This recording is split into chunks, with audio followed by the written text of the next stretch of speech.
Good day, you're welcome to ACG Online TV. Yes, Harrison, and welcome you once again to our sport review. With me, I have Mr. Christopher Unu. Mr. Christopher. Welcome. It's been a very very wonderful week Yeah. from the Conference League final to the Champions League final. Let's get it running. We are starting with Manchester City, favorites to win the Champions League final. Yes or no? For me personally, it's not my favorite to win final because I'm a Manchester United fan. You don't expect me to, Don't want to play the devil's advocate. No, I don't want to at all. I would really not like Manchester City to win the Champions League because I'm just trying to protect the reputation we've kept over a very long time. I'm saying it now as a fan, but if you actually psychologically, if you are actually looking like the season, you will get to understand that Manchester City, has played a very huge and big role in terms of form, in terms of so many things. Like they really played a very very good game. If you watch from the onset of the Champions League down to this very moment, they've been fantastic. They play good football. They play good football, fantastic football in the Premier League. Same thing, and other leagues they've won, especially the FA Cup against Manchester United. Yeah. They've been playing well, and of course, from the look of things, of course, they seems to be the favourite psychologically because they are playing a better football than Inter Milan. You understand? Yeah. So I feel for the way it's going, of course, they're going to win the game for tomorrow's final. It's a win for Man City because those guys are really I want to call them devilish because their kind of football is massive. Yeah. Yeah. Okay. From that, we can see Man City. They've proved over time that they can dominate games. They can dominate games. Do you think how can Inter Milan actually stop them from dominating that game? Because I think the only way Inter can actually escape Man City is actually showing them that they can go toe to toe with them, Yes. which obviously is not good. Yes. But you still have to have a sense of defense when you're playing against Man City. How can Inter Milan, stop Man City from dominating the game and imposing their own kind of game in the game. Tell me. Yeah, yes, it depends on the pattern of Inter Milan's coach. Bearing in mind, Yes. City over time during the season, we've noticed they struggle when they're playing against a back five. Yes. And Inter Milan, we know them for a back five. A back five kind of play. Yes, Yeah. we can use Brighton as As an example. Yeah. So Man City could not actually play against Brighton. Yes. So how do you see Inter Milan actually playing this match? What can they do? The strategy has worked for them over time.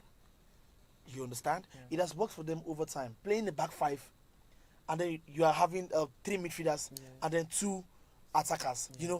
It shows a formality of what their kind of game is, and of course, it has helped them over time. Yeah. You get so playing that now with Manchester City is going to be a huge game. It's going to be a tough game. I'm trying to say that Man City might win the game because they are in a better form than but if you check it of a real fact, you know that Inter Milan, with the kind of game that they are playing, Yes. it might not be easy for them. That's what Never say never. Citing an example. Never say never. Champions League final, Chelsea, Manchester City. They did the same thing. Yes. Chelsea actually played a back five and they prevailed over Manchester City. Yeah, they prevailed over Manchester City. Now can It's Inter the Milan do clarity. it? It's the clarity. So it depends. When you come to a final like this of such kind, you're going to have it in your mind that is either a win or nothing more. Yeah. That is the mentality of all players when a Yeah. coach gives instructions to the players. Yeah. You get so now. I feel that there is a plan. Okay. There is a plan. They wouldn't just sit down and play the usual game because they feel it's a normal game and they're going to win as usual or draw the match. It's a final, and there must be a master plan. Okay. Just as the way Pep Guardiola is going to have his, they are going to have theirs. You get so. Of course, I won't still say that it's a final thing that they are going to win. Yes. You get that is Man City. Final So has his own way, his own feeling. thank you. So anything can happen. It is the game of football. Okay. So let's see. I still think the maestro Kevin De Bruyne. Yeah. How do you think can Inter Milan actually stop that guy or the brilliance of Pep Guardiola. We know him. We know how he changes his formation, switches his players, and all. Check out Pep's brilliancy in FA Cup final against Manchester United. De Bruyne was the man of the match for me. Because he's the one, him, Gundogan, and Bernardo Silva. Yes. They were playing, they were striking, they were doing a lot of things, you know. But you can still have these guys without De Bruyne. De Bruyne is a key player. What did they do? At 67 or 68 minutes, he took him out of the match to avoid injuries, because they have a final to play, a Champions League final to play. It's a master plan. He kept him. He preserved him for the final of tomorrow. That's let you know that there's a master plan. And you know Guardiola has his way of striking a match. Yeah.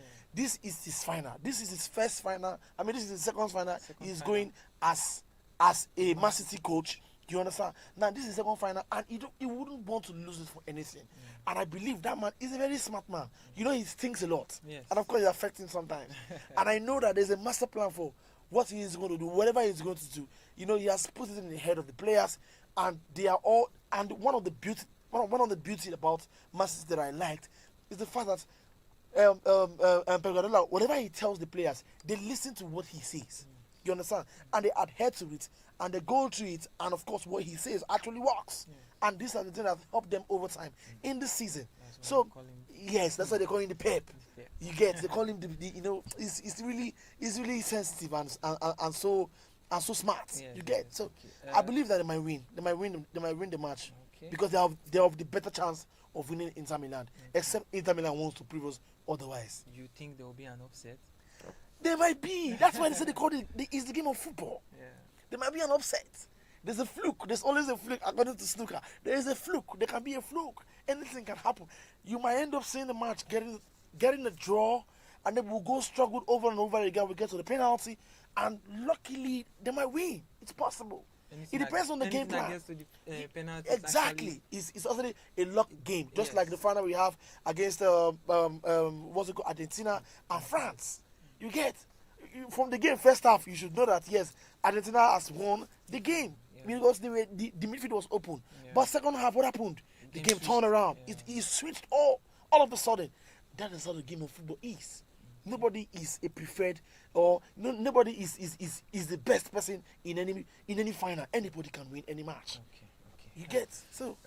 From that, I think let's not dwell much on this final because it's going to be It's going to be a heated final. Seriously. So let's switch our attention to a lot of things that have been happening in the transfer market. Yes. We can see that Saudi Arabia, they really mean business this time. Like they are going for the stars, like, and they are splashing money anyhow, yes, so splashing money because it's excessive. Do you think Saudi Arabia, USA going for these players with huge amount of money, do you think it's actually beneficial to the game?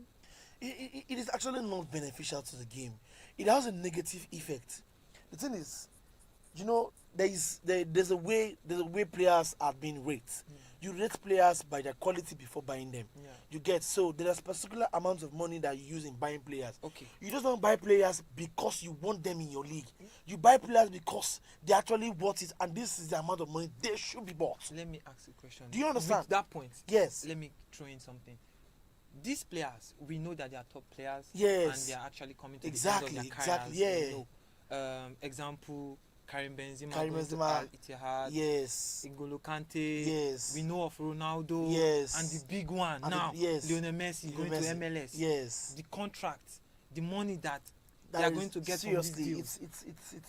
It's outrageous. Don't you think right now it's affecting Europe stars now? They'll be thinking playing to some certain age, probably maybe 28, 27 at their prime of their career. Let me just go for my retirement. For the money.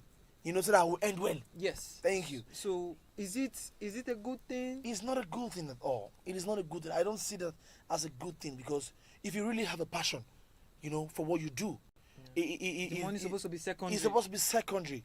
You know, like in the case of Ronaldo and Messi, I could understand from them, because those guys, they have dominated this football in the last 18 years. True. Almost getting to 2 decades. You get, so these guys, they have seen it all. If it is the money, they have the money.